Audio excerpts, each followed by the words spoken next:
ആ കന്നിക്കൂറുകാർക്ക് എങ്ങനെയാണ് ഈ വിഷുബലം? കന്നിക്കൂറുകാർക്ക് വളരെ ഗുണകരമായ ഒരു കാലഘട്ടമാണ്. വ്യാഴം 11ലേക്ക് സഞ്ചരിക്കാൻ പോവുകയാണ്. 11 ലാഭസ്ഥാനത്തേക്ക് സഞ്ചരിക്കുന്നു. അപ്പോൾ ഒരു പ്രൊമോഷൻ ഇല്ലെങ്കിൽ ഒരു എന്താ പറയുക, ഒരു അപ്ലിഫ്റ്റ്മെൻറ്റ്, ഒരു പ്രോഗ്രഷൻ, ഒരു നന്മ, ഒരു നല്ല ഫലം, സന്തോഷ ഫലങ്ങൾ, മംഗളകരമായ കാര്യങ്ങളെല്ലാം വീട്ടിൽ നടക്കുവാനുള്ള പല സാഹചര്യങ്ങളും, ജോലിയിലുള്ള ഉദ്യോഗം, സ്ഥാനമാനാദി ലാഭം എന്നിങ്ങനെ കുറേ കാര്യങ്ങൾ പറയുന്നു. സ്ഥാനങ്ങൾ ലഭിക്കുക എന്ന് പറയുന്നുണ്ട്. അപ്പോൾ അങ്ങനെ കന്നിക്കൂറുകാർക്ക് പൊതുവെ ശോഭനമായ ഒരു വർഷമാണ്. എന്നിരിക്കലും കണ്ടകശനി സഞ്ചരിക്കുന്നതാകിയാൽ കാര്യങ്ങൾക്കൊരു സ്ലോനെസ് വരാം. ഇനി സ്ലോ ആകും, മന്ദഗതിയിലാകും എന്ന് പറഞ്ഞ് ഇരിക്കരുത്. അതൊരു പൊതുവെയുള്ള ഒരു ഫലം പറഞ്ഞതാണ്.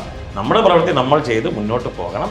ഇവർ ഗണപതിയെ ഭജിക്കണം. ഈ ഒരു കാലഘട്ടത്തിൽ ഗണപതിയെ ഭജിക്കുക എന്ന് നമുക്ക് പറയാൻ പറ്റും.